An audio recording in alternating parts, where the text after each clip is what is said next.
Welcome to మన TV. ముందుగా headlines చూద్దాం. ఏపీ అసెంబ్లీలో సాగునీటి ప్రాజెక్టులపై స్వల్పకాలిక చర్చ. పవర్ పాయింట్ ప్రెజెంటేషన్ ఇచ్చిన చంద్రబాబు ఏపీకి అమరావతి, పోలవరం రెండు కళ్ళు వంటివని వెల్లడి. 2027 నాటికి పోలవరం పూర్తి చేస్తామని ధీమా.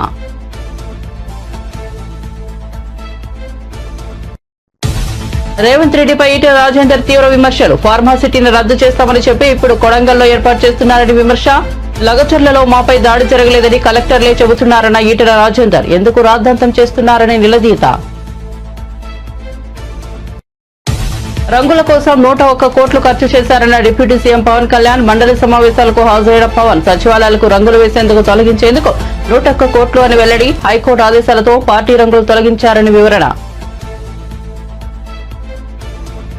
తెలంగాణలో కాంగ్రెస్ ప్రభుత్వ విజయోత్సవాలపై మాజీ మంత్రి హరీష్ రావు వ్యంగ్యాస్త్రాలు. ఏం సాధించారని విజయోత్సవాలు జరుపుకుంటున్నారని సీఎంని ప్రశ్నించిన మాజీ మంత్రి. అన్ని వర్గాలను సక్సెస్ఫుల్ గా మోసం చేశారని వ్యంగ్యాస్త్రాలు. కాంగ్రెస్ ప్రభుత్వంపై విమర్శలు. దాడి చేసిన బీఆర్ఎస్ అగ్రనేత. ఇక వార్త వివరాల్లోకి వెళ్తే ఏపీ అసెంబ్లీలో నేడు రాష్ట్రంలోని సాగునీటి ప్రాజెక్టులపై స్వల్పకాలిక చర్చ జరిగింది. సీఎం చంద్రబాబు రాష్ట్రంలోని ప్రాజెక్టులపై సభ్యులకు పవర్ పాయింట్ ప్రెజెంటేషన్ ఇచ్చారు. ఏపీకి అమరావతి, పోలవరం రెండు కళ్ళు లాంటివని అభివర్ణించారు. పోలవరం ప్రాజెక్టును రాష్ట్రానికి గేమ్ చేంజర్ అని పేర్కొన్నారు. పోలవరం ప్రాజెక్టు ఎత్తు ఖచ్చితంగా 45.72 మీటర్లు ఉంటుందని స్పష్టం చేశారు. గత జనవరుల శాఖ మంత్రికి టీఎంసీకి క్యూసెక్లకు తేడా తెలియదని ఎద్దేవా చేశారు. పోలవరం గురించి అడిగితే పర్సెంటా, హాఫ్ పర్సెంటా అని హేళనగా మాట్లాడారని మండిపడ్డారు. గత ప్రభుత్వం పోలవరం ప్రాజెక్టుకు సంబంధించి కేవలం 3.08% పనులే చేసిందని అన్నారు. 2014-19 మధ్య కాలంలో పోలవరం ప్రాజెక్టుపై 16,493 కోట్లు ఖర్చు చేశామని చంద్రబాబు వెల్లడించారు. గత సర్కారు పోలవరంపై ఖర్చు చేసింది 4,099 కోట్లేనని తెలిపారు. యాక్ట్ లో చాలా స్పష్టంగా ఉంది. ఆ యాక్ట్ లో పెట్టిన ప్రాజెక్ట్ ని ఇమ్మీడియట్ గా మనకు డబ్బులు వచ్చాయి, పూర్తి అవుతుంది. ఈ ప్రాజెక్ట్ ని పూర్తి చేసుకోవాల్సిన బాధ్యత 55,000 కోట్ల రూపాయలు ప్రాజెక్టుకి, ల్యాండ్ అక్విజిషన్ కి, R&R కి ఇవన్నిటికి ఖర్చు అవుతుంది. అది కూడా 45.72 మీటర్లు అని చెప్పి కూడా నేను మీకు తెలియజేస్తున్నా. దీనివల్ల దేశ 350 టీఎంసీ నీళ్లు మనం ఉపయోగించుకునే అవకాశం వస్తుంది. కుడి కాలువ ద్వారా 3,20,000 ఎకరాలకు, ఎడమ కాలువ ద్వారా 4,00,000 ఎకరాలకు, మొత్తం కలిసి 7,20,000 ఎకరాలు కొత్త ఆయకట్టు వస్తుంది. 24 లక్షల ఎకరాలు స్థిరీకరణ జరుగుతుంది. 80 టీఎంసీఎఫ్ నీళ్లని గోదావరి నుంచి కృష్ణాకు తరలించే అవకాశం వస్తుంది. 23.44 టీఎంసీ నీటిని విశాఖపట్నం, మిగిలిన ప్రాంతాలకు విశాఖపట్నం స్టీల్ ప్లాంట్ కి ఇచ్చే అవకాశం వస్తుంది. 960 మెగావాట్ల విద్యుత్ కూడా మనకు సమకూరుతుంది. ఈ రోజుట్లో హైడల్ చాలా ముఖ్యం. ఎందుకంటే దేశ సోలార్, విండ్ ఎనర్జీకి హైబ్రిడ్ కావాలంటే హైడల్ కూడా అవసరం. ఇది కూడా వచ్చే అవకాశం వస్తుంది. కుడి ఎడమ కాలువ ద్వారా 540 గ్రామాలకు తాగునీరు, 29 లక్షల మందికి నీళ్లు అందించే అవకాశం వస్తుంది అధ్యక్ష. ఇది కాకుండా ఈ కాంపోనెంట్స్ అన్ని కూడా మీరు ఒకసారి చూసినప్పుడు మొత్తం ఇప్పటి వరకు మీరు చూస్తే సివిల్ వర్క్స్ అయితే నేను ఇంకా డీటెయిల్స్ అని వెళ్ళడం లేదు. ఈ రోజు మీరు ఒక్కసారి చూస్తే 16,493 కోట్ల రూపాయలు 2019 ఖర్చు పెడితే ఇప్పుడు మే వరకు చూసినప్పుడు 21,489 కోట్లు ఖర్చు పెట్టారు.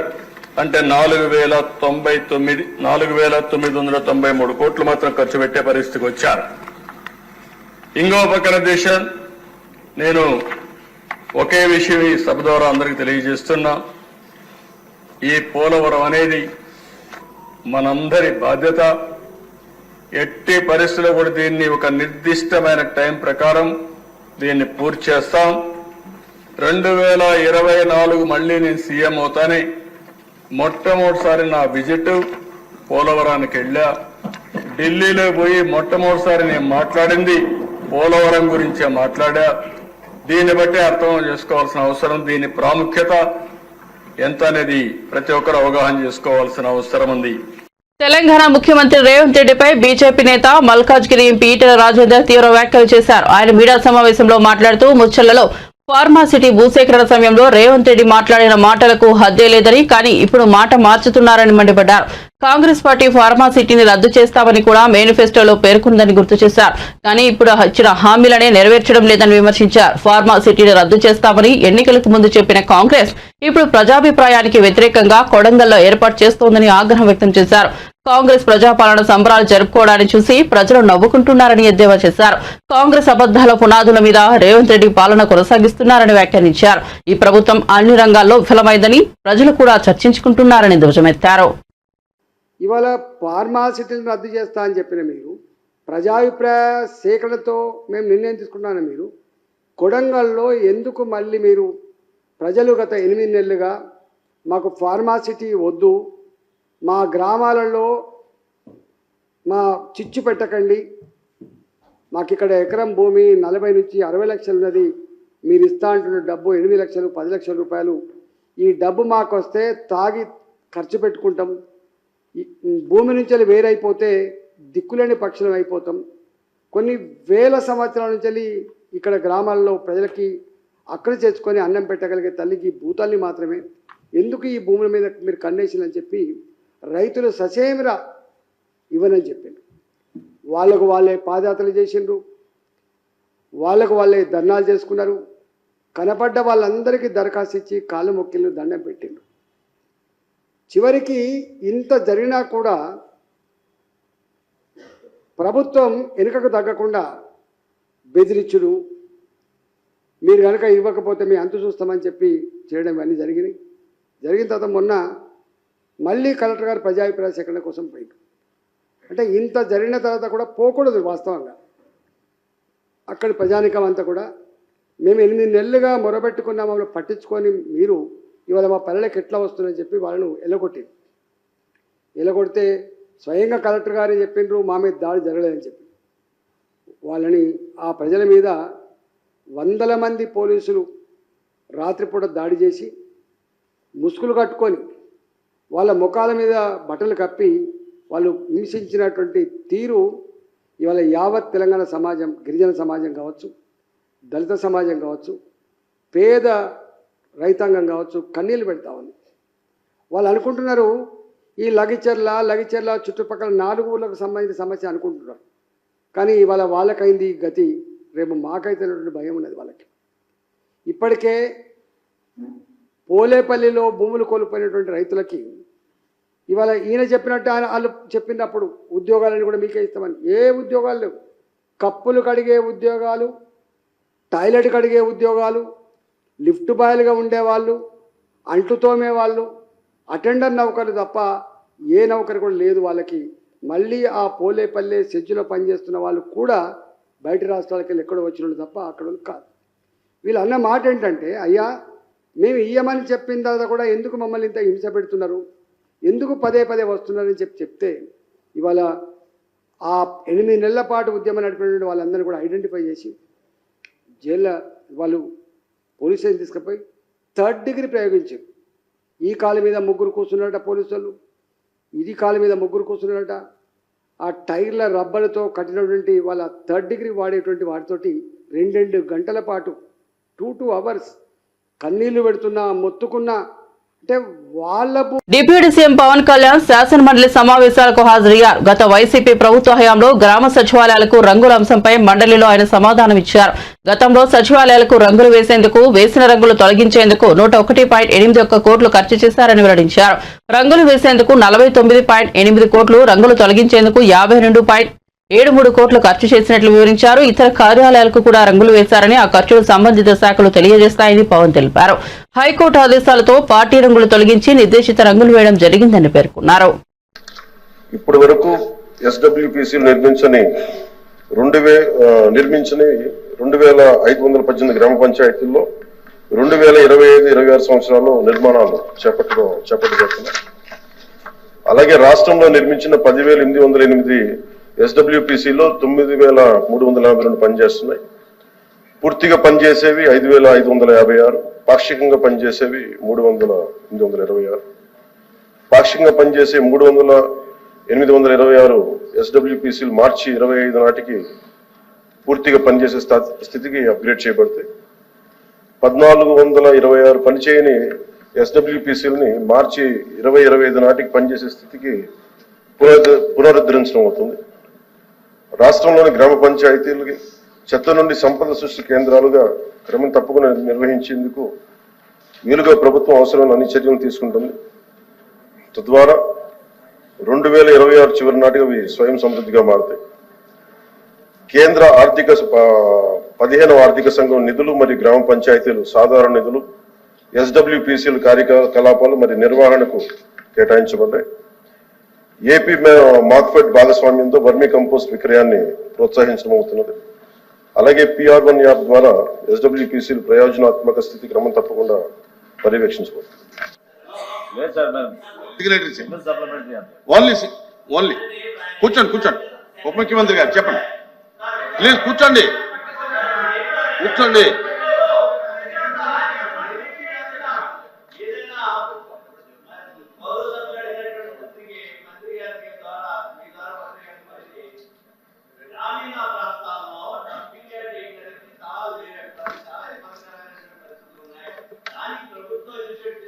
ల్యాండ్ ఎక్వేషన్ చేస్తే మాత్రమే I'll answer for that.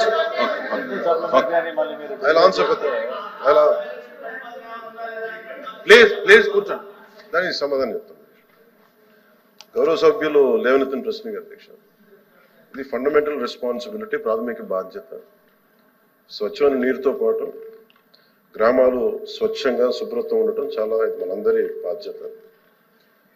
Okay, ఈ ప్రభుత్వం రాగానే గౌరవ సభ్యులు లేవనెత్తింది అసలు ఇంత చెత్త కలెక్ట్ అవుతా ఉంది. మెయిన్ మనకున్న సమస్య మనకి సరైన స్థలాలు లేవు దానికి సేకరించడానికి.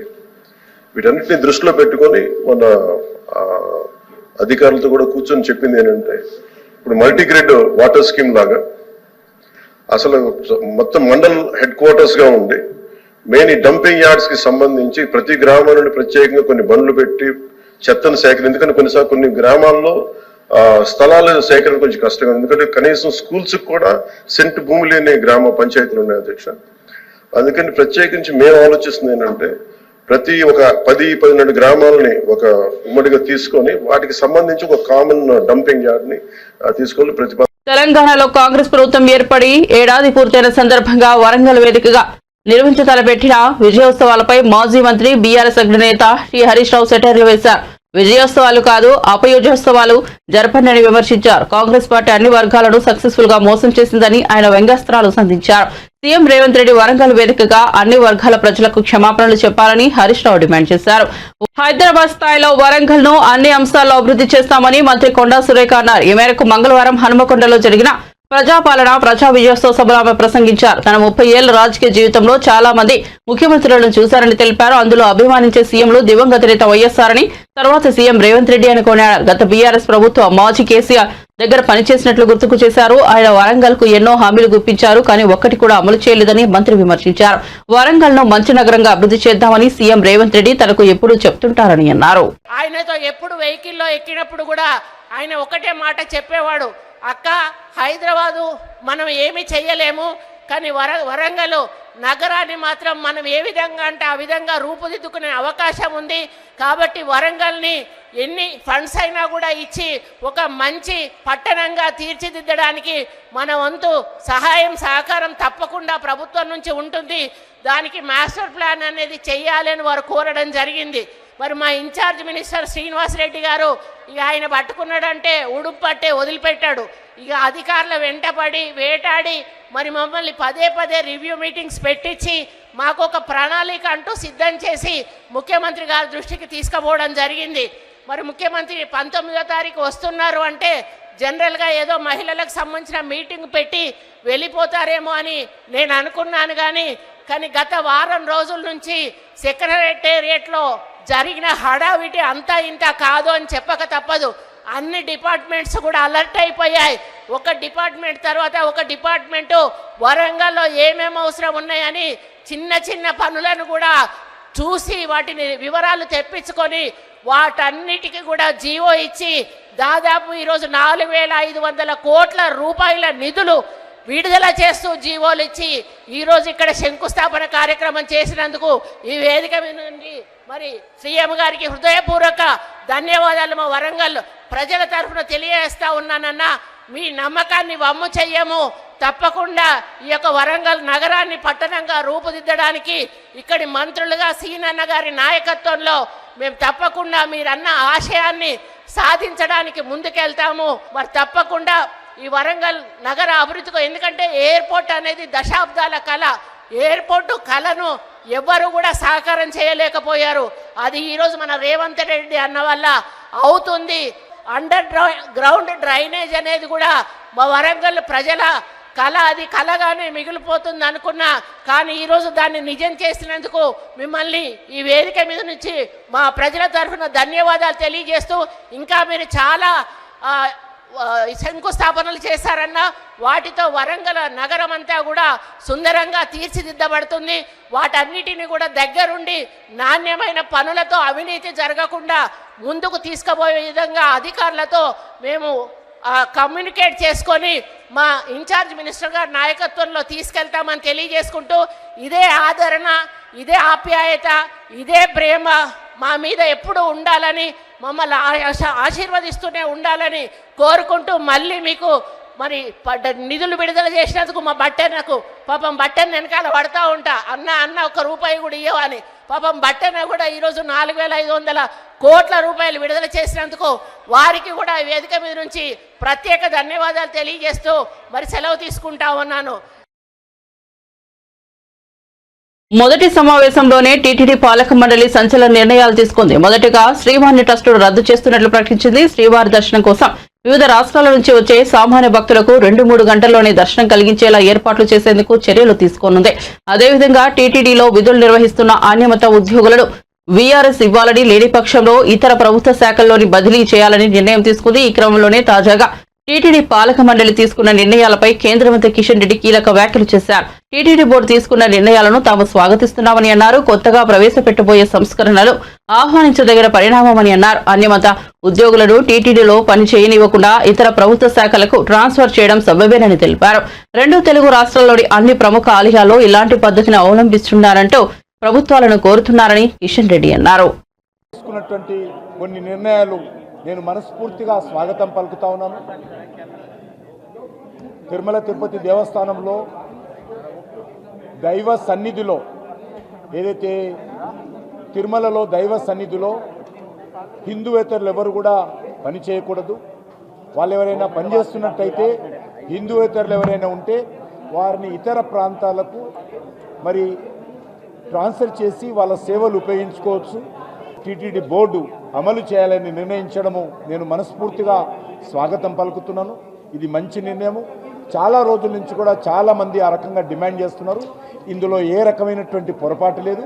టీటీడీ రూల్స్లోనే ఆ రకంగా ఉంది. కాబట్టి ఎక్కడైనా సరే హిందూ దేవాలయాల్లో, ముఖ్యంగా దైవ సన్నిధిలో మరి హిందువులే ఉండాలి. అదేవిధంగా మిగతా ప్రార్థన మందిరాలు ఏవైతే ఉంటాయో అక్కడ కూడా వాళ్ళ ప్రార్థన మందిర మూల కేంద్రాలలో ఆ మతస్థులు ఉన్నట్టయితే బాగుంటుందనే విషయాన్ని ఇది అనేక రోజులుగా చర్చ జరుగుతున్నది. ఈరోజు టీటీడీ ఆ నిర్ణయం తీసుకోవడం చాలా సంతోషము. నేను రాష్ట్ర ప్రభుత్వాలను కూడా కోరుతా ఉన్నాను. అనేక దేవాలయాలలో కూడా మరి దైవ సన్నిధిలో ఇతర మతస్థులు ఉన్నట్టు వార్తలు వస్తూ ఉన్నాయి. అది దృష్టిలో పెట్టుకొని ఏ రకమైనటువంటి ఇబ్బంది లేకుండా మరి ఆ రకంగా ఏ మతస్థుల మందిరం ఉంటుందో ఆ దైవ సన్నిధిలో ఆయా మతస్థులు ఉంటేనే బాగుంటుంది అనేటువంటిది నా అభిప్రాయము. కాబట్టి ఆ దిశలో ఆలోచన చేయాలి.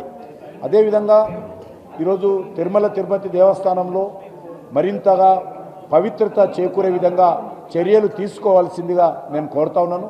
ఎందుకంటే ప్రపంచంలోనే అతిపెద్ద ఆధ్యాత్మిక కేంద్రంగా ఈరోజు మరి ఒక నడిచి వచ్చేటువంటి, ఒక గ్రామాల నుంచి నడిచి వచ్చేటువంటి భక్తులతో పాటు ప్రత్యేక విమానాలలో కూడా వచ్చేటువంటి భక్తులు వస్తూ ఉంటారు. కాబట్టి అన్ని వర్గాలు కూడా, అన్ని రకాల భక్తులకు కూడా ఆయా సౌకర్యాలు కల్పించాలి, దైవ దర్శనం కల్పించాలి, ఉచిత ప్రసాదం కావచ్చు, ఉచిత భోజనం కావచ్చు. ఆంధ్రప్రదేశ్ లో టీడీపీ కూటమి ప్రభుత్వం ఆరోగ్యశ్రీని పూర్తిగా పక్కకు పెట్టిందని మాజీ మంత్రి విడుదల రజనీ విమర్శలు గుప్పించారు. రజనీ మీడియాతో మాట్లాడుతూ కూటమి పాలనలో ఆరోగ్య ఆసరా ఊసులేదని, సురక్ష ప్రస్తావన లేదన్నారు. ఫ్యామిలీ డాక్టర్ పథకం లేదు, నాడు నేడు లేదని, కొత్త మెడికల్ కాలేజీలు లేవని విమర్శించారు. 108, 104 సేవలు అట్టకెక్కాయని విమర్శించారు. మాజీ సీఎం వైఎస్ జగన్మోహన్ రెడ్డి హయాంలో ఆరోగ్యాంధ్రప్రదేశ్ గా మెడికల్ హబ్ గా రాష్ట్రాన్ని తీర్చిదిద్దేందుకు అనేక కార్యక్రమాలు చేపట్టడం జరిగిందన్నారు. వైద్యం ఖరీదైన నేటి రోజుల్లో జగన్ అమలు చేసిన ఆరోగ్య పథకాలు పేదలకు ఎంతగానో ఉపయోగపడ్డాయన్నారు. కూటమి ప్రభుత్వ హయాంలో పేదల ఆరోగ్యం గాలిలో దీపమైందని, ప్రజలు దీనిపై ఒకసారి ఆలోచన చేయాలని రజనీ సూచించారు. వాళ్ళకున్న ఏ సమస్యని, ఏ బాధని ఏ ఆఫీసర్ కి కూడా చెప్పుకునేటువంటి స్వేచ్ఛ మాకు లేదా? పెడితే ఈ సెక్షన్ లో పెట్టేవి. ఒకసారి ఆత్మవిమర్శ చేసుకోవాలి. ఒకసారి వాళ్ళ యొక్క మనస్సాక్షిని వాళ్ళే ప్రశ్నించుకోవాలి. నేను అర్థం చేసుకోగలుగుతున్నా, కానీ ఇంత దారుణమా? అంటే ఎక్కడి నుంచో ఒక రాజకీయ నాయకుడు ఫోన్ చేసి ఇలాంటి ఈ సింగారెడ్డి కోటిరెడ్డి నా టార్గెట్, అర డజన్ కేసులు పెట్టుకుంటారో, డజన్ కేసులు పెట్టుకుంటారో, ఏం సెక్షన్లు పెట్టుకుంటారో పెట్టుకోండి, తీసుకొచ్చి లోపలేయండి అని ఒక ఇన్స్ట్రక్షన్ ఇస్తే ఆ ప్రెజర్కి పోలీసులు ఈ విధంగా, అధికారులు ఈ విధంగా సెక్షన్లు పెట్టి జైలుకి ఇరుస్తారండి? ఇదెక్కడ న్యాయం? ఇదెక్కడ సంస్కృతి? ఇంత చెడు సంస్కారానికి, ఇంత చెడు కల్చర్ని మీరు ఎందుకు ఎంకరేజ్ చేస్తున్నారో నాకు అర్థం కావట్లేదు. ఇళ్లకాలం ఇదే ప్రభుత్వం కాదు. నేను హెచ్చరిస్తున్నాను ప్రతి ఒక్క ఆఫీసర్లని, ఎల్లకాలం ఇదే ప్రభుత్వం కాదు.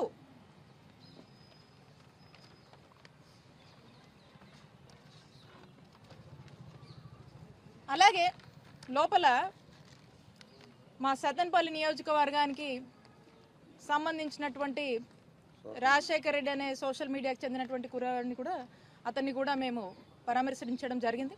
అతను కూడా ఇదే బాధ చెప్తా ఉన్నాడు. ఎక్కడెక్కడి నుంచో కేసులు పెడుతున్నారు, ఎక్కడెక్కడి నుంచో ఏవో సెక్షన్లు అంటున్నారు, అసలు కనీసం నాకు సంబంధం లేని వాటిలో కూడా నన్ను లాగుతున్నారు ఏంటని చెప్పి అబ్బాయి చెప్తా ఉన్నాడు. ఏమవుతుందండి అసలు? ఈరోజు ప్రశ్నించే గొంతే ఉండొద్దు, ఈ ప్రశ్నించే గొంతులో గొంతు నొక్కేయాలి. వైఎస్ఆర్ కాంగ్రెస్ పార్టీలోని సోషల్ మీడియా చాలా యాక్టివ్గా ఉంటుంది. ఈ ప్రభుత్వము ఏవైతే మోసపు హామీలు ఇచ్చి సూపర్ 6 అని అవని ఇవని చెప్పి మరి ఏ విధంగా అధికారంలోకి వచ్చారో, వాళ్ళు అధికారంలోకి వచ్చిన దగ్గర నుంచి కూడా వాళ్ళు చెప్పినటువంటి, వాళ్ళు మాట్లాడినటువంటి మాటలు, వాళ్ళు చెప్పినటువంటి మేనిఫెస్టో, వాళ్ళు చెప్పినటువంటి సూపర్ 6ల మీద ఏమాత్రం కూడా దృష్టి పెట్టలేదు. పైగా వాళ్ళు పెద్దగా చేసేటువంటి నమ్మకం కూడా ప్రజలకు కలగట్లేదు. ప్రజలకు కూడా ఒక ఆలోచనకు వచ్చారు, ఇవన్నీ కూడా ఈ అయ్యేవి కాదు, అనవసరంగా మోసపోయామనేటువంటి ఆలోచన ఆల్రెడీ ప్రజలకు వచ్చేసింది. ఏంటా అని ప్రశ్నిస్తే ఈ సోషల్ మీడియా వాళ్ళందరినీ కూడా ఈ విధంగా ఇబ్బందులు పెట్టి, ఈ విధమైనటువంటి హరాస్మెంట్ గురి చేసి, ఈ విధంగా జైలు పాలు చేసి మానసికంగా వాళ్ళని దెబ్బతీయడం, వాళ్ళ కుటుంబ సభ్యులు దెబ్బతీయడం. కానీ ఒకటే చెప్తా ఉన్నాను, ఇవన్నీ కూడా ప్రజలు గమనిస్తూ ఉన్నారు. మీరు ఒక కొత్త సాంప్రదాయాన్ని, ఒక చెడు సాంప్రదాయాన్ని ఏదైతే ఒక దానికి దారితీస్తూ ఉన్నారో ఇది కూడా కరెక్ట్ కాదు. ప్రజలు అన్నీ గమనిస్తున్నారు. కానీ ఎవ్వరూ కూడా మీరేదో పెట్టారని భయపడి, అధైర్యపడి ఏదో అని మీరు అనుకుంటే మాత్రం తప్పే. ఎవ్వరూ కూడా భయపడే పరిస్థితిలో లేరు. ధైర్యంగా ఎదుర్కొంటాం. మా నాయకుడు జగనన్న మాకు అండగా ఉన్నాడు. అందరూ ధైర్యంగా ఉండండి, ధైర్యంగా ఎదుర్కొందాము. మళ్ళా మనకు మంచి రోజులు వస్తాయి. ఈ అన్నీ కూడా భయపడే రకాలం కాదు. మేము ఇంకా ధైర్యంగా నిలబడతాం, ఇంకా కలిసికట్టుగా పోరాడతామని తెలియజేసుకుంటున్నాను.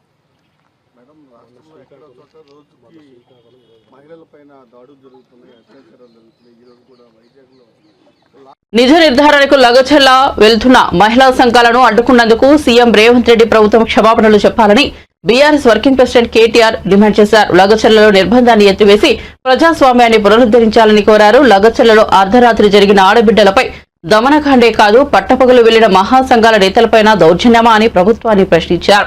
నిజ నిర్ధారణకు వెళ్లిన వారిని కాంగ్రెస్ ఎందుకు అడ్డుకుంటోందని, వాస్తవాలను తొక్కిపెట్టాలని ఈ సర్కార్ ఎందుకు ప్రయత్నిస్తోందని నిలదీశారు. సీఎం సొంత ఇలాఖాలో ఇంతటి నిర్బంధం ఏమిటి? కొడంగల్ ఏమైనా పాకిస్తాన్ సరిహద్దుల్లో ఉందా, లేక లగచర్ల చైనా బార్డర్లో ఉన్న కల్లోలిత ప్రాంతమా అని మండిపడ్డారు. 10 ఏళ్లలో ఎన్నడూ లేని విధంగా ఇంటర్నెట్ సేవలు నిలిపివేశారని, కొడంగల్కు వెళ్లే అన్ని దారుల్లో పోలీసులు పహారా ఏర్పాటు చేయాలన్నారు. Lagacherla, absolute silence from the nation. They beat up women in the middle of the night at 1 a.m. and 2 a.m. Absolute silence from Congress Party and Rahul Gandhi. They molest the women. Absolute silence from the national capital. They arrest men and children illegally. Absolute silence. They are being tortured in custody. We hear nothing from Rahul Gandhi. So I ask him, Mr. Gandhi, Pradhan Mantri Modi ji, leader of opposition hai aur aap Pradhan Mantri hain. What does it take for you to break your silence? Why are you both not talking about Lagacharla? Why are you not talking about these atrocities that are being committed by the Congress government in the Chief Minister's own constituency in Kodangal? What are you waiting for? Are you waiting for houses to burn? Are you waiting for people to die? Do you want a massacre to happen so that you actually open up and speak? Will you be silent till then?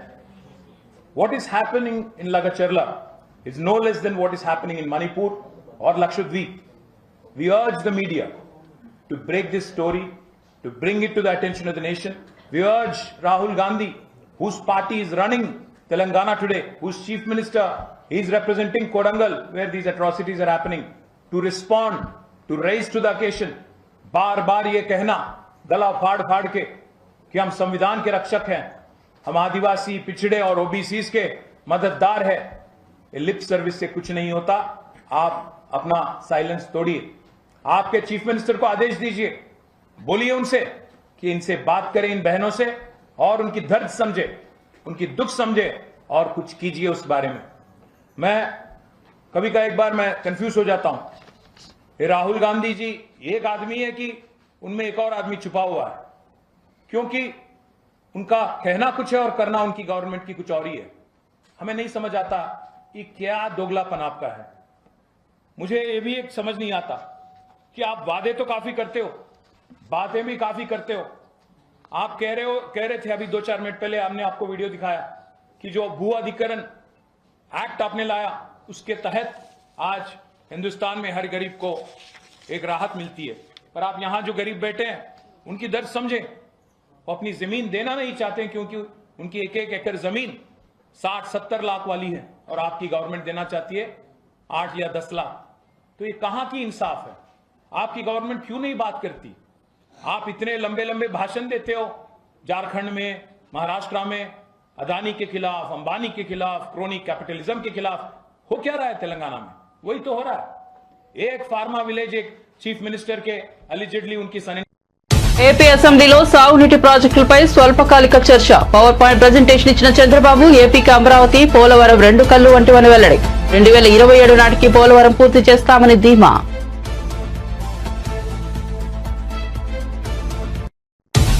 Revanth రెడ్డిపై ఈటెల రాజేందర్ తీవ్ర విమర్శలు. ఫార్మాసిటీని రద్దు చేస్తామని చెప్పి ఇప్పుడు కొడంగల్లో ఏర్పాటు చేస్తున్నారని విమర్శ. లగచర్లలో మాపై దాడి జరగలేదని కలెక్టర్లే చెబుతున్నారన్న ఈటెల రాజేందర్ ఎందుకు రాద్ధాంతం చేస్తున్నారని నిలదీత. రంగుల కోసం 101 కోట్లు ఖర్చు చేశారన్న డిప్యూటీ సీఎం పవన్ కళ్యాణ్. మండలి సమావేశాలకు హాజరైన పవన్ సచివాలయాలకు రంగులు వేసేందుకు తొలగించేందుకు 101 కోట్లు అని వెల్లడి. హైకోర్టు ఆదేశాలతో పార్టీ రంగులు తొలగించారని వివరణ. తెలంగాణలో కాంగ్రెస్ ప్రభుత్వ విజయోత్సవాలపై మాజీ మంత్రి హరీష్ రావు వ్యంగ్యాస్త్రాలు. ఏం సాధించారని విజయోత్సవాలు జరుపుకుంటున్నారని సీఎంని ప్రశ్నించిన మాజీ మంత్రి. అన్ని వర్గాలను సక్సెస్ఫుల్ గా మోసం చేశారని వ్యంగ్యాస్త్రాలు. కాంగ్రెస్ ప్రభుత్వంపై విమర్శలు, దాడి చేసిన బీఆర్ఎస్ అగ్రనేత. మరిన్ని అప్డేట్స్ కోసం చూస్తూనే ఉండండి మన టీవీ.